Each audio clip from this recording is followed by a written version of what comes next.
Dans les titres de l'actualité au Mozambique, la Renamo, principal parti de l'opposition, a appelé ce lundi la population à rejeter les méga-fraudes électorales.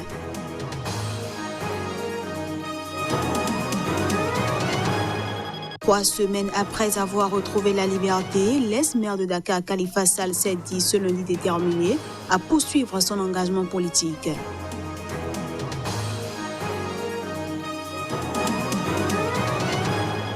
Et puis le président américain Donald Trump a dénoncé la procédure de destitution à son encontre, affirmant qu'il s'agit d'une manœuvre des démocrates pour gagner les élections en 2020.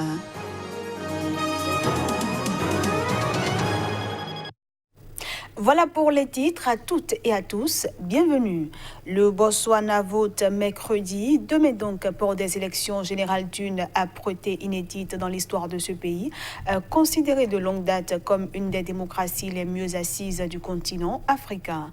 Plus de précisions à travers ce reportage. Plus de 900 000 électeurs sont inscrits sur les listes électorales du Botswana, pour une population de 2,2 millions d'habitants. Outre le Parti démocratique du Botswana et la Coalition pour un changement démocratique, deux autres partis ont présenté des candidats pour les 57 sièges du Parlement local. Le parti qui disposera du plus d'élus choisira le chef de l'État. Les résultats sont attendus d'ici à la fin de la semaine. Un an après avoir rendu les rênes du pays, l'ex-président Khama a claqué en mai la porte de son Parti démocratique du Botswana en accusant son successeur, Mokwetsi Masisi, de dérive autoritaire. La querelle a pris des proportions telles qu'elle fragilise la position électorale du BDP qui dirige ce pays riche en diamants et en éléphants sauvages depuis son indépendance en 1966. Le parti au pouvoir a réalisé le plus mauvais score de son histoire aux élections générales de 2014 en tombant sous la barre symbolique des 50% des suffrages. Son principal rival de l'opposition, la Coalition pour un changement démocratique, espère en tirer profit dès mercredi. Contrairement à d'autres pays voisins, l'importance des enjeux ne devrait toutefois pas menacer la stabilité du Botswana. L'ancien président du pays, Ian Khama, explique ici sa décision de soutenir l'opposition avant les élections générales face au Parti démocratique du Botswana de son successeur, Mokwetsi Masisi. On le suit. Bien sûr, nous nous sommes rendus compte que nous avons beaucoup de soutien dans tout le pays et que nous aurions pu présenter des candidats dans toutes les circonscriptions. Mais je pense que nous avons pris la bonne décision en formant une alliance avec le principal parti d'opposition parce que l'idée était de faire en sorte que le parti au pouvoir ne revienne pas au pouvoir le 23 de ce mois. Ce que nous avons maintenant, c'est un leadership qui, si je puis le dire, s'est enivré du pouvoir et je ne l'ai jamais vu venir. Et ce n'est pas parce que j'appartenais à ce parti que je suis d'abord un citoyen de ce pays. Je ne suis pas d'abord membre d'un parti et par conséquent, pour moi, ce qui passe en premier, c'est le pays.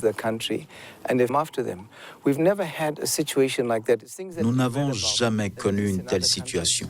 Ce sont des choses dont nous avons entendu parler qui existent dans d'autres pays où un chef d'État, un gouvernement, utilise les organes de l'État, les organes de sécurité de l'État pour poursuivre ses opposants. C'est quelque chose qui nous est étranger au Botswana. Et c'est quelque chose que nous n'allons pas nous contenter de prendre à la légère. Alors oui, j'ai parlé au chef de l'opposition, Duma Boko. Je l'ai rencontré plusieurs fois, plus que jamais dans le passé. Et j'espère simplement qu'il pourrait être la bonne personne pour le poste de président. Je n'en doute pas.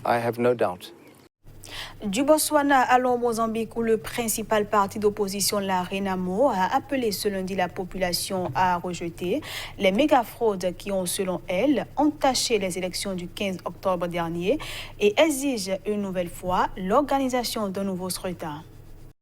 Au terme de plusieurs heures de réunion, Oussoufo Momad, le chef de la Renamo, principal parti d'opposition du Mozambique, a exigé le rétablissement de la vérité électorale déniée au peuple mozambicain en raison des graves irrégularités qui ont entaché le processus.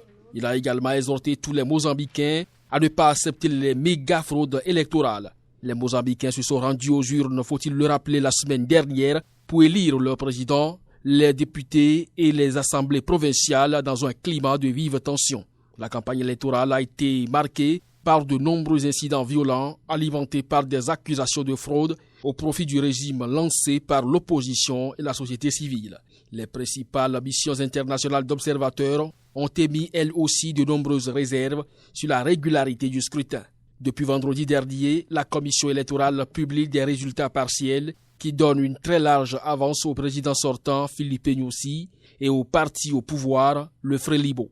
Ce lundi soir, son site internet créditait le président sortant de 74% des suffrages après dépouillement de 2/3 des bureaux de vote et de 4,7 millions de bulletins contre à peine 20% à Oussoufou Momad, son principal adversaire. Le Frelibo, qui tient les rênes du pays depuis son indépendance en 1975, était crédité de 76% des voix aux législatives.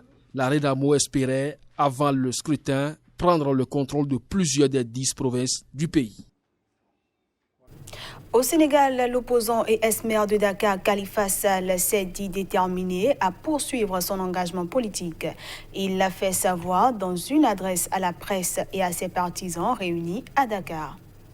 3 semaines après avoir retrouvé la liberté après 2 ans et demi de prison, à la faveur d'une grâce du président Macky Sall, dont il est l'un des principaux opposants, l'ex-maire de Dakar, Khalifa Sall, s'est dit ce lundi déterminé à poursuivre son engagement politique. Cela est parfois mal compris, il est vrai. Mais nous ne devons avoir ni haine, ni rancœur, même dans l'adversité. Nous ne devons pas céder aux excès de la politique, ni perdre notre temps à ressasser le passé. Le passé est passé. Je vous retrouve encore plus déterminé. Mes chers amis, après avoir capitalisé les expériences vécues, j'y ai puisé une énergie nouvelle que je continuerai à mettre au service du Sénégal. Devant quelques centaines de militants et cadres de son parti et de très nombreux journalistes, dans une salle d'un centre de conférence à l'atmosphère électrique, il affiche ses ambitions en matière d'emploi, de soins de santé et d'éducation, souhaitant une nouvelle orientation fondée sur une économie dynamique, diversifiée, inclusive et portée par le secteur productif national et par le secteur privé sénégalais. Khalifa Sall a aussi prôné le respect de la séparation des pouvoirs, l'indépendance de la justice et la transparence dans la gestion des ressources publiques.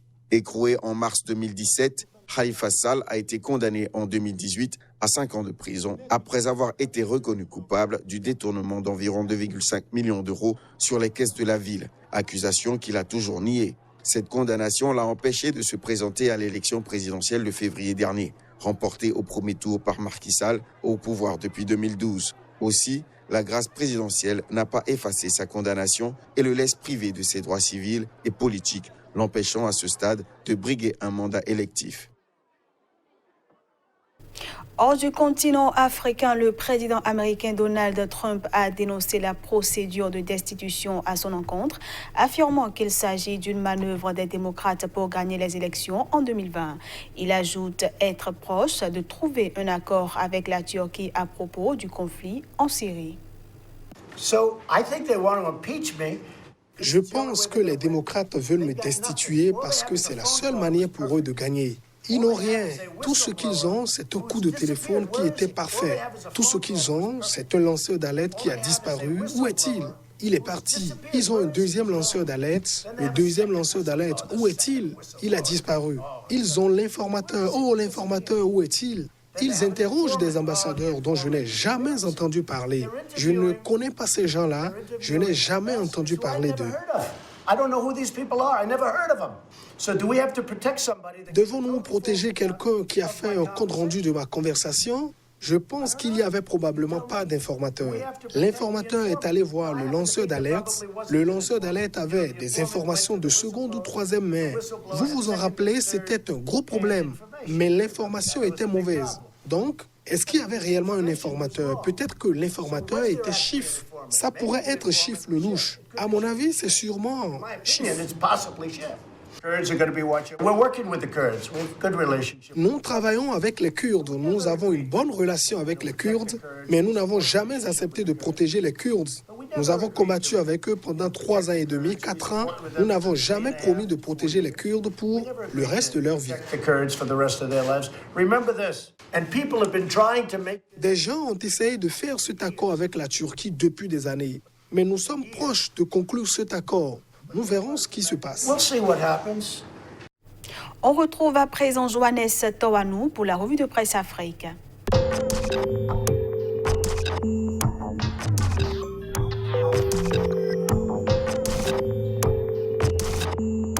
Bonjour à tous et merci de prendre le rendez-vous de la revue de presse Afrique. Au Sénégal, c'est une sortie qui était attendue. L'ex-maire de la capitale était face à la presse. Le quotidien Le Témoin d'afficher en manchette. Première sortie politique depuis sa libération. Khalifa décline sa profession de foi. Sud Quotidien révèle de son côté dans sa une réforme forcée de la Constitution pour empiler à la présidence le spectre du 3e mandat. Et puis, en conférence de presse à Dakar hier lundi, Khalifa Sall réitère son ancrage dans l'opposition. En Côte d'Ivoire, la passe d'armes entre le pouvoir et l'opposition se poursuit à mesure qu'approche la présidentielle de 2020. Le nouveau réveil, la Côte d'Ivoire va mal, Ouattara, la révolte des Ivoiriens, les remèdes de Bédier. Réponse du ministre de la Défense en manchette du journal Le Patriote, Ahmed Bakayoko, à propos des opposants. Il bavarde et ne propose rien. Se venger n'est pas un programme de gouvernement. Fraternité Matin parle de coopération Côte d'Ivoire-Japon. Ouattara a échangé avec Shinzo Abe. Au Burkina Faso, la crise au CDP, le parti de l'ancien président, continue de faire les choux gras dans la presse locale. Le quotidien, dans sa parution du jour, affiche lettre de Blaise Compaoré dans la crise au CDP. Nous sommes résolus à respecter ces directives sans aucune réserve. Propos de Léonce Koné. Et malgré la crise, le parti enregistre du soutien. Le quotidien avec un autre titre, politique nationale, plus de 400 jeunes quittent leur parti pour le CDP. L'Express du Faso à présent, actualité, essence, super 91 et gazoil, la pompe est à la hausse. Au Togo, pour finir, après la candidature du chef de file de l'opposition, Togo Matin titre, candidature pour la présidentielle de 2020, après Jean-Pierre Fabre, qui sera le prochain à se prononcer. Liberté parle des mesures prises par le président de la République, valse des graciers de fort, à Caen, le tour de Kwacha, Yassingbe, et puis bavure des militaires. Sur les gardes forestiers à Davier, l'autre conséquence de la garantie de l'impunité aux forces de défense et de sécurité.